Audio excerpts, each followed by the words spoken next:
చివరిలో మాట ఉంటుందండి. ఆ దానియేలు 3 చివరి వచనాలు, 2 వచనాలు చదవండి. 3 అధ్యాయములో 29 చదవండి. ఎవడంటున్నాడు? రాజు అంటున్నాడు. ఏదనగా ఈ విధంగా రక్షించుటకు సమర్థుడకు దేవుడు మరి ఏ దేవుడు లేడు. హల్లెలూయా. ఎవడైతే మీరు మొక్కకపోతే మీ అగ్నిలో పడేస్తానన్నాడో ఆ రాజు ఇప్పుడు అంటున్నాడు, ఈ సద్రక్ మేషక్ అబేద్నెగో లాంటి దేవుడు మరి ఏ దేవుడు లేడు. మరి ఇప్పుడు మనం ఒకటి అర్థం చేసుకుందామండి. ఒకటి మనం ఇప్పుడు జ్ఞాపకం చేసుకుందాం. మనం ఎవరికి భయపడాలి? ఏ రాజుకి ఎవ్వరికి భయపడే అవసరం మనకి లేదు. కానీ ఎవరికి మనం భయపడాలి? దేవుడికి భయపడాలి. హల్లెలూయా. రాజుకి మనం భయపడాలి. ఆయన మనం భయపడితే మనకు ప్రార్థన ఆలకించి ఆయన ఒక ప్రతి విషయం మార్చేస్తాడు. హల్లెలూయా. మన పక్షమున నిలబెట్టే ప్రతి ఒక్క ఆయుధాన్ని ఆయన నష్టం చేసిస్తాడండి. అందుకు మనం ఏం చేయాలి? యెహోవాలోనే మనం జీవించడానికి సహాయం మనం యెహోవాలోనే ఆశ్రయించుకోవాలి. హల్లెలూయా. యెహోవాకి మనం అంటే ఆయనకి మనం సంపూర్ణంగా లోబడాలి. చివరి దినాల్లో ఉన్నాం. మనం దేని గురించి ఆశలే మన ప్రార్థనలోనే సమయం గడుపుకోవాలి. హల్లెలూయా. ప్రార్థనలోనే మనం జీవించాలి. ప్రార్థన చేసుకుందాం. నిజంగా అండి, ప్రార్థన ఇలా చేస్తుంటే మోకరించి మీరు ఫుల్ఫిల్ అంటే సంపూర్ణముగా దేవుడిలో లోబడి మీరు ప్రార్థన చేస్తే, చాలామంది ప్రార్థన చేస్తారు కానీ చికెన్ వండేస్తున్నాను చల్లరిపోద్దేమో ఆ రీతి కూడా ఆలోచించి కూడా కూర్చుంటారు చాలామంది. నేను ఈరోజు ఈరోజు విజయనగరం వెళ్ళాలి, బస్సు టైం అయిపోతుందేమో ఆలోచించి కూడా చాలామంది అలాంటి ప్రార్థన దేవుడు. మన ప్రార్థన చేసేటప్పుడు పూర్తిగా సమర్పించుకోవాలి దేవుడి సన్నిధిలో.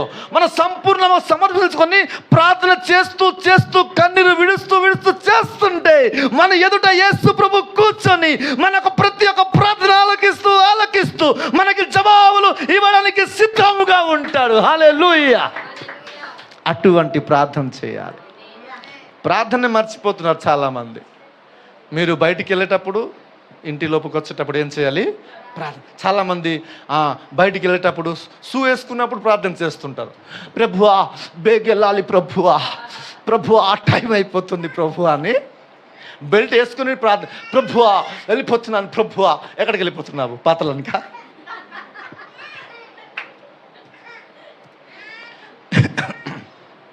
అది ఏ ఆఫీసర్ దగ్గరికి వెళ్ళి మాట్లాడతాం ఏటండి బాగున్నారా ఏటంటాడు? ఐసే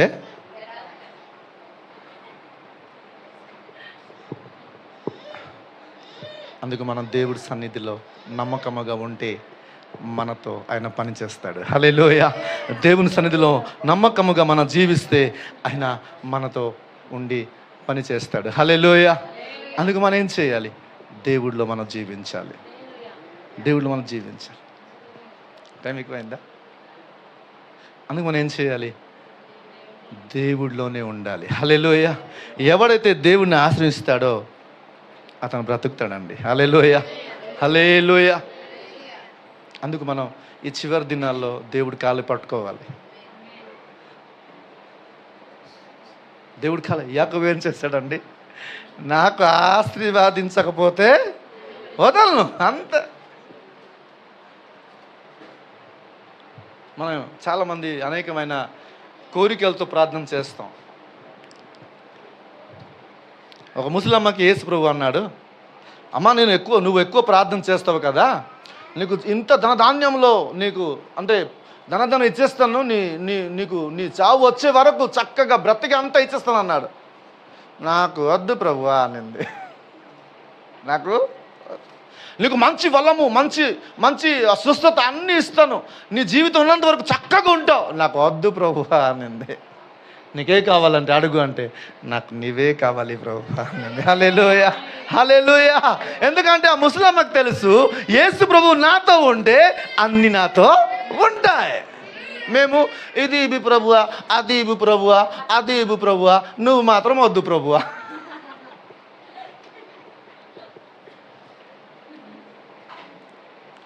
అలాంటి ప్రార్థనలు ఎక్కువైపోయాయి. చాలామంది వస్తారు, అయ్యగారు మా బాబు కోసం ప్రార్థన చేయండి, మా బాబు ప్రార్థన రాకపోయినా పర్లేదు, మా బాబు బైబిల్ చదవకపోయినా పర్లేదు, మా బాబు బేవర్స్ అయినా పర్లేదు, మా బాబుకు మంచి ఉద్యోగం రావాలి. కానీ మా బాబు, మా పాప, మా పిల్లలు ప్రార్థన రావాలండి, వాళ్ళు బాగుపడాలండి, వాళ్ళ కోసం ప్రార్థన చేయాలండి అని చెప్పేవారు చాలా తక్కువ. హల్లెలూయా. ఉద్యోగం వలన బ్రతుకుతాడు అని రాయబడింది ఏంటి? గొప్ప సంపదలను బ్రతుకుతాడు రాయబడిందా? హల్లెలూయా. దేవుణ్ణి ఆశ్రయిస్తేనే అతను బ్రతుకుతాడు. హల్లెలూయా. దేవుడిలోనే బ్రతుకుతాడు. చివరికి ఒక మాట చదివి మనం ముగించుకుందాం. హల్లెలూయా. కీర్తన 9వ అధ్యాయము 10వ వచనం.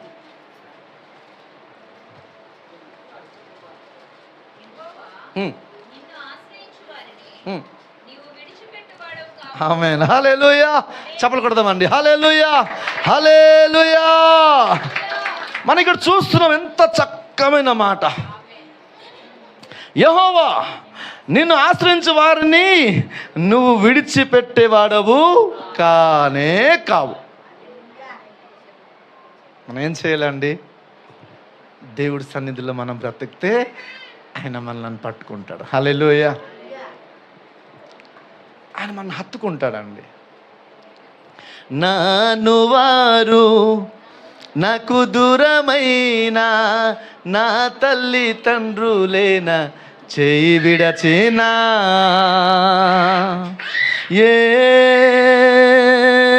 నాను వారు నాకు దూరమైన నా తల్లి తండ్రులేన చేయి విడచినా, ఏ క్షణమైనా నన్ను మరువకున్నా,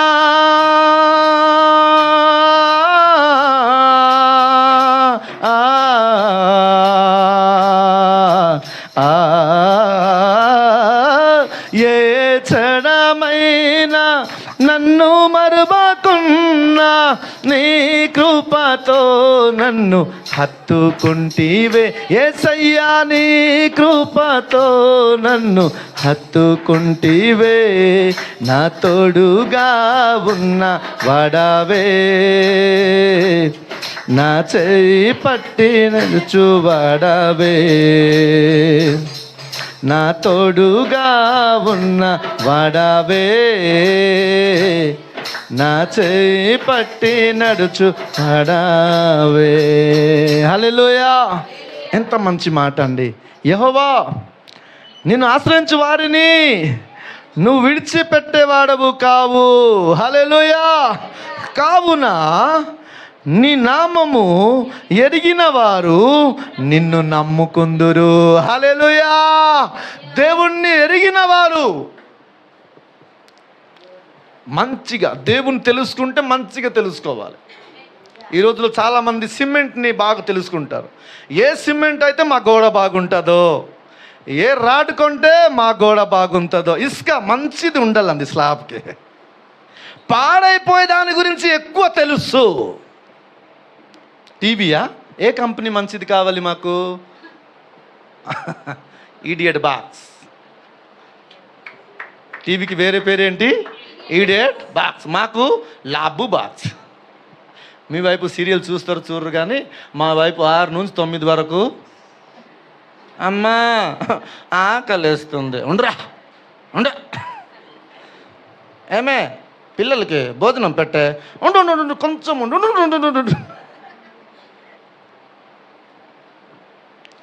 దేవుని గురించి మనం తెలుసుకోవాలి. హల్లెలూయా.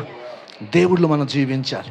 దేవుడి కోసం మనం తెలుసుకుంటే దేవుడు మనకి ఆశీర్వదిస్తాడు. హల్లెలూయా. దేవుళ్ళు మనం జీవిస్తే, దేవుడిని మనం ఆశ్రయిస్తే, దేవుడిని మనం నమ్మకం ఉంచితే, దేవుడితో మనం మాట్లాడితే, దేవుడితో మనం మొరపెడితే, దేవుడు నామముని మనం తెలుసుకుంటే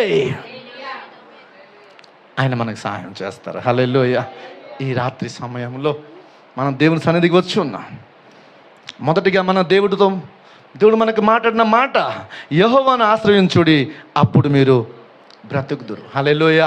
మన బ్రతకడానికి ఏమేం చేయాలో, ఎలాగ ఉండాలో, ఎలాగ జీవించాలో దాని విషయంలో చాలా మాటలు మనం విన్నాం. హల్లెలూయా. ఏం చేయాలి? దేవుడిలో నమ్మకముగా ఉండాలి. హల్లెలూయా. దేవుడిలోనే ఆశ ఉంచుకోవాలి. హల్లెలూయా. దేవుడిలోనే ప్రార్థన చేయాలి, దేవుడిని మొరపెట్టాలి. కష్టం వచ్చినా, బాధ వచ్చినా, నష్టం వచ్చినా, ఏమొచ్చినా దేవుడి నామానికి హెచ్చించాలి. హల్లెలూయా. దేవుడే, నా దేవుడే గొప్పవాడు. దేవుడే మన పక్షముగా ఉండి యుద్ధం చేస్తాడండి. మనం చిన్నవారిగా కనిపించవచ్చు, మన లేని వారికి కనిపించ, మన బుద్ధి లేని వారికి ఉండవచ్చు, నో ప్రాబ్లం. దావీదు అంటాడు, ఓకే ఆల్ రైట్, నేను చిన్నవాడినే, నా చేతిలో ఏం లేదు, ఓకే, కానీ యుద్ధము యెహోవాది. హల్లెలూయా. కానీ నాతో ఉండేవాడి గురించి నీకు తెలుసా? నాతో ఉండేవాడిని, మనతో ఉండేవాడిని మనం ఎదుటోళ్ళని తెలియపరచాలి. తెలియపరచాలి. అది ఎలాగా? మన మాటల వలన, మన ప్రవర్తనల వలన, మన నడతల వలన, మన ప్రతి ఒక్క పరిస్థితుల వలన ఎదుటోళ్ళు నేర్చుకుంటారు.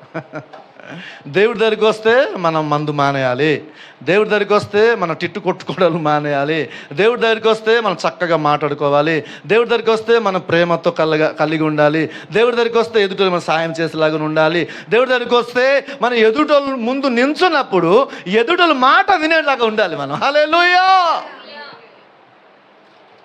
ఎదుటి మాట వినే తర్వాత దేవుడు మనతో ఉండి మనకి ఏం మాట్లాడాలో నేర్పిస్తాడు. హల్లెలూయా. దేవుడు మీకు అందరికీ సహాయం చేస్తాడు. నిశ్చయముగా ఈ 3 రోజుల ఒక ప్రార్థన, ఈ ఒక ఉపవాస ప్రార్థన దేవుడు ఆలకిస్తాడు. హల్లెలూయా.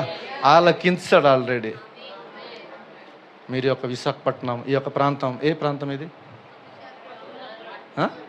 కొత్త రోడ్డు. ఈ కొత్త రోడ్డు ప్రాంతం ప్రతి ఒక్కరు రక్షింపబడతారు. హల్లెలూయా.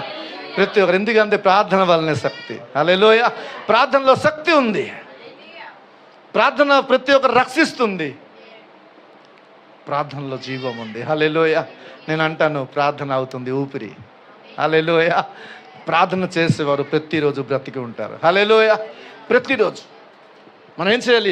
ఉదయం, సాయంత్రం, రాత్రి, ఏ టైం మాకు దొరుకుతుందో ప్రతి సమయంలో మనం ప్రార్థనలను గడపాలి, అంతే. అప్పుడు దేవుడు నిశ్చయముగా మా ప్రార్థన విని జవాబిస్తాడు. హల్లెలూయా. నిశ్చయముగా ఇస్తాడు. అందుకు నేను మరి ముందుకు వెళ్ళట్లేదు. దేవుడిలోనే మనకి ఆశీర్వాదం ఉంది. హల్లెలూయా. దేన్ని ఆశించక, ఏ విషయంలో చింతించక, ఏ విషయం మనం ఏం చేయలేం, మన ద్వారా ఏం జరగవు, జరిగేదంతా దేవుడి వల్లనే. హల్లెలూయా. అంతా దేవుడి వల్ల జరుగుతుంది. కాబట్టి ఆయనలోనే మన నమ్మకం ఉంచాలి. ఒక్క మాట అండి నాకు గుర్తుకొస్తుంది, చదివేసి మనం ముగించేద్దాం. అదే దానియేలు గ్రంథంలో 3వ అధ్యాయంలో రాజుకి ఒక మాట చెప్తారు వాళ్ళు. ఓకే చూడండి, 3లో కొంచెం నేను తీసి మీకు చెప్తాను, లేదా మీరు చదవండి. రాజుకి చెప్తారు, మేము మీ యొక్క విగ్రహానికి మొక్కే ప్రయోజనం మాకేం లేదు అని ఒక మాట అక్కడ ఉంటుంది. ఓకే 17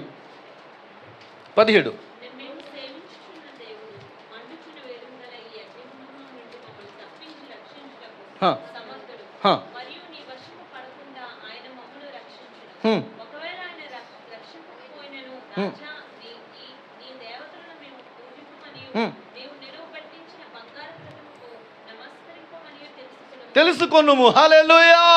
నువ్వు తెలుసుకో, నువ్వు ఏం చేస్తే చెయ్యి, ప్రార్థన మేము మానము. హల్లెలూయా.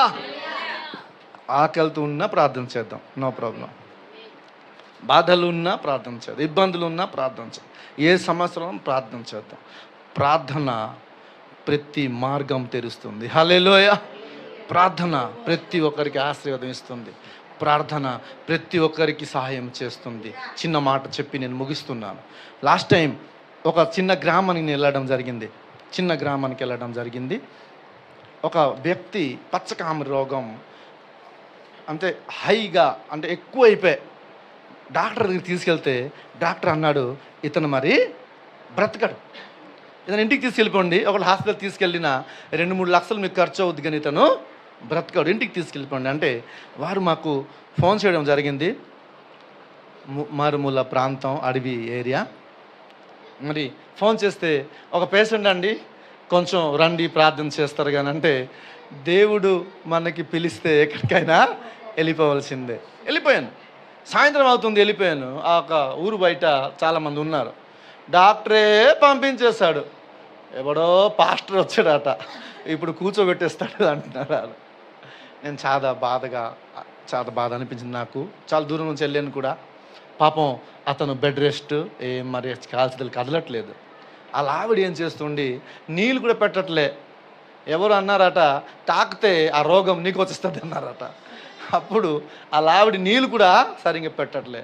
అతను పాపం అంటే ఇలాగ పోస్తున్నాడు. కొంచెం కొబ్బరి నూనె అడిగి ఆ తల నుంచి కాలు వరకు అతన్ని రుబ్బి ప్రార్థన చేశాను. హల్లెలూయా. ప్రభు నీళ్ళు అసాధ్యము ఏం లేదు, ఎందుకు నాకు తీసుకొచ్చావు? నేను రాలేదు కదా, నువ్వు వచ్చావు. హల్లెలూయా. నీ పేరు పట్టి నేను వచ్చి ఉన్నాను, నీకే మహిమ రావాలి. హల్లెలూయా. నేను ఎవరిని ప్రభువా? ఈ మనిషిని నువ్వు తాకుతున్నావు, నువ్వు సహాయం చేస్తున్నావు. ప్రార్థన చేసి వచ్చేసానండి. ఉదయాన లెగిసి చెంపు పట్టుకుని బయటికి వెళ్ళాడు. హల్లెలూయా, హల్లెలూయా. ఇప్పుడు వారికి బ్రతికున్నాడు. నాకు ఫోన్ చేస్తారు, అయ్యా బాగా అయిపోయాడు, మీరు రండి. నేను వస్తే ఏదో కొంచెం కానుక పెడతారు, నాకు పంపేస్తారు. నాకు అవసరం లేదు, నేను ఏం చేయలేదు, దేవుడే చేశాడు. అతను నమ్మి దేవుడి సన్నిధికి వెళ్ళి బాప్తిస్మ పొంది దేవునికి వారసుడు కావాలి. హల్లెలూయా, హల్లెలూయా. ఒక 6 నెలల తర్వాత ఆ మార్గంలో నేను వెళ్తున్నాను. దూరం నుంచి చూశాడు, అతనే దూరం నుంచి చూస్తాడు. బైక్ ఆపి నేను నించున్నాను. జస్ట్ అలా ఆవిడ ముందు నడిచి వస్తుంది. అందుకే అతనే పాస్టర్, అతనే అంటుంది. అతను ఏం చేస్తాడు, పరిగెట్టి వస్తున్నాడు. అతను పరిగెట్టి వస్తుంటే ఎద్దు వస్తుంది అలాగ గుద్దడానికి వస్తుంది. భయపడి ఇలాగా సైడ్ అయిపోతున్నాను. వచ్చి కాలు పడిస్తున్నాడు నాకు. బాబు లేగు, నువ్వు ఎవడు, లేగు అంటే, లేదండి ఆ రోజు మీరు వచ్చారు కదా, ప్రార్థన చేశారు, బ్రతికేను. అతను నేను లేదు బాబు, దేవుడు. హల్లెలూయా. దేవుడే నీకు బాగు చేశాడు, దేవుడు నీకు సహాయము చేశాడు. ఆదివారం ఎక్కువ ఫంక్షన్లు ఉంటాయి, ఎక్కువ. మీరు చూడండి, గమనించండి. పాస్టర్ గారు చెప్తారు, అమ్మా ఆదివారం కదా ఈరోజు ప్రార్థన రావాలమ్మా. అలాగే పాస్టర్ గారు సాయంత్రం అడిగితే ఏమైందేమో రాలేదు. పాస్టర్ గారు మరి అనుకున్నాం కానీ ఈరోజు ఒక మెట్రిటీ ఫంక్షన్ ఉంది, అక్కడికి వెళ్ళిపోయాం. ఈరోజు మాకు బంధువులు కూడా వచ్చారండి, వాళ్ళకి ఇడ్లీ చేసేసి మాకు టైం అయిపోయింది. మంచి కూర ఉండి మాకు టైం అయిపోయింది.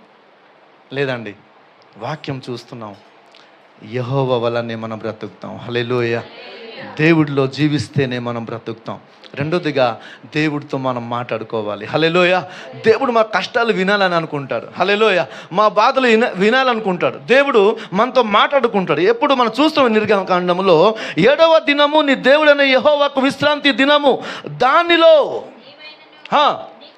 నీ కుమారుడైనను, నీ కుమార్తెలైనను, నీ దాసుడైనను, నీ దాసి అయినను, ఏ పనియు చేయకూడదు. 6 దినములలో యెహోవా ఆకాశమును, భూమియు, సముద్రమును, వాటిల్లోను సమస్తను సృజించును ఎడల ఆమేన్. అందుచేత యెహోవా విశ్రామ దినమును ఆశీర్వదించి దాన్ని పరిశుద్ధపరిచెను. హల్లెలూయా. ఈ ఆదివారం దినాన, అనగా దేవుని యొక్క విశ్రాంతి దినాన దేవుడు ఆశీర్వదించే దినం. హల్లెలూయా. దేవుడు దగ్గరికి, దేవుడి సన్నిధికి వచ్చి దేవుడితో మాట్లాడి మన కష్ట సుఖాలు పంచుకొని ఆయన నుండి మనం ఆశీర్వాదం పొందే దినం. హల్లెలూయా. ఈ మాటను మనం జ్ఞాపకం ఉంచుకోవాలి. అందుకు సాతాను ఏం చేస్తాడండి, మనం వచ్చి ఆశీర్వాదం ఎలాగో పొందేసుకుంటాం అనేసి అతను మాకు ప్రార్థన నుంచి దూరం చేయడానికి ట్రై చేస్తాడు. ఏమే గుర్తుందా, ఈరోజు మా బాబు పుట్టినరోజు, ఎలాగైనా మీరు కుటుంబంతో సహా వచ్చేయాలి. అప్పుడు వీళ్ళు చెప్పాలి, అవునే ఈరోజు మీ బాబు పుట్టినరోజు కానీ ఈరోజు ఆదివారం కదా, మేము ప్రార్థన అలాగనరు. లేక దొరికింది ఈరోజు వాళ్ళ ఇంట్లో చికెన్ బిర్యానీ వండుంటా, తప్పకుండా మేము లేదండి. సాతాను మా నుంచి ఆశీర్వాదం తప్పించడానికి చూస్తాడు. హల్లెలూయా. కానీ మనం చూస్తున్నాము దేవుడు మనతో మాట్లాడడానికి ఆదివారాన్ని ఆశీర్వదించున్నాడు. హల్లెలూయా. ఆ యొక్క విశ్రాంతి దినమున ఆయన ఆశీర్వదించిన దినం, ఆ రోజు మనం అందరం కూడుకొని దేవుడితో మాట్లాడాలి. హల్లెలూయా. సోమవారం నుంచి శనివారం దాకా మనం ఏ పని చేస్తామో, ఏ బాధలు ఉన్నామో, ఏ రోగాల్లో, ఏ ఒక పరిస్థితుల్లో, ఏ సమస్యల్లో దేనికి గురి అయిపోయామో అదంతా ఆయనతో కూర్చొని, ప్రభువా నేను ఇలాగ జరిగింది, అలాగ జరిగింది, అక్కడికి నేను చనిపోయి వాడిని ప్రభువా, అయ్యా నాకు ఇలా రోగం వచ్చింది ప్రభువా, ఓ వా నాకు ఇలా బాధ అన్నీ మాట్లాడితే దేవుడు అంటాడు, నా సన్నిధికి వచ్చావు కదా, అది అంతా నేను తొలగిస్తాను. హల్లెలూయా. నేర్చుకోవాలి. మనం ఆశీర్వాదం పొందడానికి ఇది ఒక మార్గం. హల్లెలూయా. దేవుడి నుండి మనం ఆశీర్వాదం పొందాలి. యెహోవా వల్లనే మనం బ్రతుకుతాం. హల్లెలూయా. యెహోవాను ఆశ్రయించుడి, అప్పుడు మీరు బ్రతుకుదురు. దేవుణ్ణి ఆశ్రయిస్తేనే మనం బ్రతుకుతాం. రెండోదిగా ఆయనతో మనం మాట్లాడితేనే మనకి ఆశీర్వాదం దొరుకుతాయి. హల్లెలూయా. ఆయనతో మనం మాట్లాడాలంటే ఏం చేయాలి? ఆయన ఒక దినాన్ని, ఏ దినాన్ని ఆయన ఆశీర్వదించున్నాడో ఆ దినాన్ని మనం ఏం చేయాలి? ఆయన కోసం మనం ఆ దినాన్ని మనం ఉపయోగించుకోవాలి. హల్లెలూయా. ఈ దినాన దేవుడు పరిశుద్ధించిన దినము, ఆశీర్వదించే దినము. ఈ దినం నా కోసం ఇచ్చినాడు. ఒక మాట విందామండి. ఆ దేవుడు ఏం చేశాడంట? 6 దినమంతా భూమి ఆకాశములు అన్నీ తయారు చేశాడు. 7వ దినాన విశ్రామం చేస్తాం. మనం ఆయనకి మించిన పెద్ద పెద్ద కార్యాలు చేస్తామేటి? చేస్తామా? ప్రభువా నువ్వు ఆకాశాన్ని సృష్టించావు, నేను ఆకాశం కంటే గొప్ప ఆకాశాన్ని తయారు చేసేస్తాను అంటామా? లేదు కదా. మనం ఒకటి తెలుసుకోవాలి, ఆయన మూలంగానే మనం బ్రతుకుతున్నాం. హల్లెలూయా. ఆయన బట్టి మనం బ్రతుకుతున్నాం. ఈ నాలుకలో హూ అన్నాడు దేవుడు. ఏం చేశాడు? అన్నాడు. అప్పుడు మనం ముక్కులో, ఓకే సారీ, అదే నా పొరపాటు, ఈ ముక్కులో ఊదాడు దేవుడు. అప్పుడు మనం ఏం చేసాం? యేసు అంటున్నాం. హల్లెలూయా. యేసు. ఆయన ఊపిరి పట్టుకొని, ఆయన ఇచ్చిన ఊపిరి పట్టుకొని నేను ఎవరిని తెలుసా అంటాం. ఏమంటామండి? నేను ఎవరు నీకు తెలుసురా. చిన్న తలనొప్పి వచ్చింది అనుకోండి, మళ్ళీ ఆపలేము. మనం ఎవరమో అప్పుడు మాకు అర్థమైపోతుంది. చిన్న తలనొప్పిని కూడా మనం ఆపలేము, దాన్ని దూరం చేయలేము. మన అర్హత అంతా. హల్లెలూయా. కానీ దేవుడు ఏమంటున్నాడు? నువ్వు నాతో ఉంటే, నాతో వస్తే, నా మాట వింటే నువ్వు బ్రతుకుతావు. హల్లెలూయా.